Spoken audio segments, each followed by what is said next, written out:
Welcome to The Explainer. Today, we're digging into a really fascinating report from the Colorado-based tech research firm Virtualization Options LLC. We're talking about the AI that's already living in your pocket, in your car, and in your home. The big question the report asks is this: is all this helpful innovation, or is it becoming a new kind of surveillance? Let's get into it. So, here's our game plan for this explainer. We're going to see what this tech is all about, why it's so incredibly appealing, then look at the hidden costs to our privacy, the very real dangers, and finally, what on earth we can do about it all. All right, let's just jump right in by looking at how widespread these AI assistants have actually become. And you might be surprised at just how deep it goes. I mean, just look at this. From the phone you're probably holding right now, to the shows you binge watch, to the car you drive, AI assistants like Siri, Alexa, and Google Assistant are woven into the very fabric of our lives. They're in our work apps, our music recommendations, our smart homes, often working behind the scenes in ways we don't even realize. Now, the key piece of tech making all this possible is something called client-side AI scanning. The big selling point is that it analyzes your data, like your face to unlock your phone or your voice to ask a question, right there on your device. And in theory, that's great. It's supposed to be faster and more private, since it doesn't need to beam all your sensitive info to some server in the cloud. So why do we even use these things? Well, it really just boils down to one word: convenience. The kind of convenience this tech offers us literally every single day. And the appeal is super obvious, isn't it? They take care of boring tasks. They help automate our work. They give us personalized movie and music recommendations that are sometimes spookily accurate. The promise is a life that's just easier. And let's be honest, a lot of the time, they really deliver on that. But there's always a but, right? So what's the catch?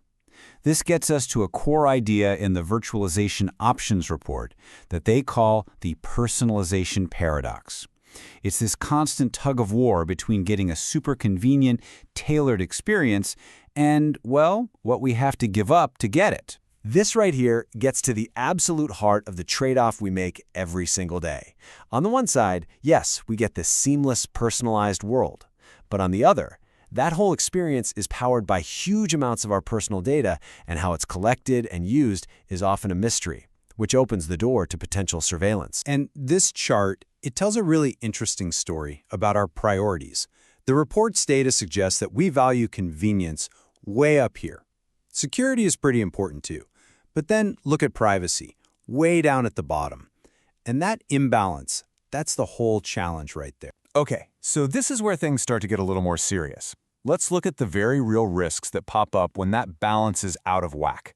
Because the potential for this stuff to be misused is, well, it's significant. You know, the report lays out some major red flags.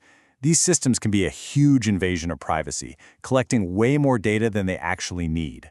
That data then gets bundled together to build these incredibly detailed profiles of us for targeted ads, or worse, for things like discrimination. And this all happens inside these algorithmic black boxes that we have absolutely no insight into. And to really drive home how high the stakes are, the report draws a pretty stark parallel. It points to history, reminding us of the dangers of unchecked surveillance, like what we saw during the Cold War. It's a powerful warning that if we're not careful, we could see history repeat itself. So you have to ask the question, do these risks affect everyone equally? And the short, simple answer is, nope, not even close. And the report is crystal clear on this point. Certain groups are hit much harder. Kids, for instance, are way more susceptible to manipulation. Older adults and people with disabilities can be more vulnerable to scams and privacy violations. And for marginalized communities, these algorithms can actually take existing biases and just make them worse. Okay, so after all that, you might be thinking it's all doom and gloom. But it's not. The report actually outlines some really constructive ways we can move forward and start to reclaim some control. A huge piece of the puzzle is regulation.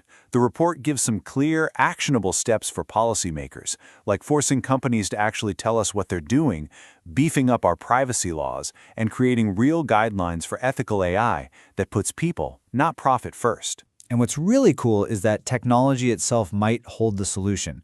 The report points to these amazing emerging fields like federated learning and homomorphic encryption.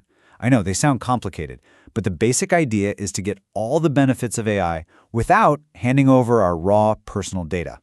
It's all part of this idea called privacy by design. So really, what this all boils down to is creating a whole new rule book for technology, one that's built on 4 unshakable pillars. Fairness, to fight bias. Transparency, so we actually know what's going on. Accountability, so someone is responsible when things go wrong. And that idea of privacy by design, making it the foundation from the very beginning. And that brings us to the final and honestly the most important takeaway from this whole report. Giving power back to you, the user, by giving you the right to choose. I mean, think about it. We all just click I agree on those terms and conditions without a second thought. But do we really know what we're agreeing to? The report argues that for our consent to actually mean anything, we need to be clearly informed and we need a real, genuine choice to say no without being locked out of everything. The report argues that this empowerment comes down to 4 basic rights we should all have over our own data. The right to actually own it. The right to transparency about how it's being used. The right to portability, meaning you can take it with you. And finally, the absolute right to deletion. The right to be forgotten. So, here we are, standing at this massive technological crossroads. The code that will define our digital future is literally being written right now as we speak. The ultimate question isn't just about what the technology can do. The real question is, what kind of world will we as a society choose to build with it?